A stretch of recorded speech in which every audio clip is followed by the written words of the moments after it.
60ന്റെ നിറവിൽ ബി.ജെ.പി. നേതാവും അധ്യാപകനുമായ സദാനന്ദൻ മാസ്റ്റർ മട്ടന്നൂരിലെ ബാലമന്ദിരത്തിലെ കുട്ടികളോടൊപ്പമായിരുന്നു സദാനന്ദൻ മാസ്റ്ററുടെ പിറന്നാൾ ആഘോഷം. 1994-ൽ CPM പ്രവർത്തകരുടെ ആക്രമണത്തിൽ സദാനന്ദൻ മാസ്റ്ററിന് ഇരുകാലുകളും നഷ്ടമായിരുന്നു. കണ്ണൂരിൽ ജീവിക്കുന്ന പോരാളിയായ അധ്യാപകനും ബി.ജെ.പി. നേതാവുമായ സദാനന്ദൻ മാസ്റ്റർ 60ന്റെ ആവേശത്തിലാണ്. മട്ടന്നൂരിലെ ബാലമന്ദിരത്തിലെ കുട്ടികളോടൊപ്പമായിരുന്നു സദാനന്ദൻ മാഷിന്റെ പിറന്നാൾ ആഘോഷം.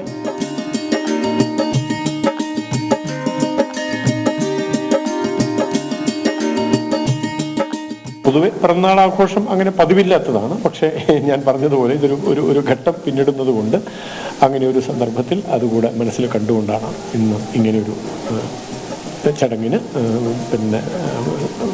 സന്ദർഭമുണ്ടായത്. കേരളത്തിൽ ബി.ജെ.പിയുടെ മുന്നേറ്റത്തിൽ ഇരട്ടി മധുരമാണ് ഈ പിറന്നാൾ ദിനം സമ്മാനിക്കുന്നതെന്ന് സദാനന്ദൻ മാഷ് പറഞ്ഞു. വലിയ തോതിൽ ജനകീയ അംഗീകാരം നേടിക്കൊണ്ട് പ്രസ്ഥാനം മുന്നോട്ട് പോകുന്ന ഒരു കാലഘട്ടമാണ്. അതിൻ്റെ ഒരു സംതൃപ്തി അളവറ്റതാണ്. അതിൻ്റെ സന്തോഷം ഈ ഒരു സന്ദർഭത്തിൽ കൂടുതലായിട്ട് അനുഭവിക്കുന്നു. 30 വർഷം മുൻപ് സദാനന്ദൻ മാഷിന്റെ ഇരുകാലുകളും CPMന്റെ ക്രൂരതയ്ക്ക് മുന്നിൽ നഷ്ടപ്പെട്ടു. എന്നാൽ വീണ്ടും കരുത്തോടെ പൊതുപ്രവർത്തനത്തിലേക്ക് മാഷ് കടന്നു വന്നു. 30-ാമത്തെ വയസ്സിലാണ് മാഷ്ക്ക് ഇങ്ങനെ സംഭവിച്ചത്. അതുവരെ ഏറ്റവും നല്ലൊരു ചെറുപ്പക്കാരനായി 2 കാലുകളിൽ നിവർന്ന് നടന്ന് എല്ലാവർക്കും സഹായം ചെയ്ത് ജീവിച്ച ഒരു മനുഷ്യനാണ്.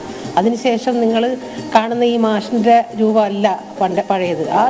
പിന്നീടുള്ള 30 തൊട്ട് 60 വർഷം വരെ മാഷുള്ള 30 വർഷം മാഷിൻ്റെ താളം വരെ നടത്തം ഇങ്ങനെയായിരുന്നില്ല. ഭയങ്കര സ്പീഡിൽ നടക്കുന്ന ആളായിരുന്നു. നടത്തത്തിൻ്റെ താളം വരെ മാറിപ്പോയി. പക്ഷേ നമ്മൾ തളർന്നില്ല. മറ്റേതൊരു ഫാമിലി ജീവിക്കുന്നതിനേക്കാളും അന്തസ്സോടെ സുഖമായി ഈ 60 വയസ്സ് വരെ മാഷ് ജീവിച്ചു എന്നുള്ളത് വളരെ അഭിമാനകരം തന്നെയാണ് ഞങ്ങളുടെ കുടുംബത്തിന്.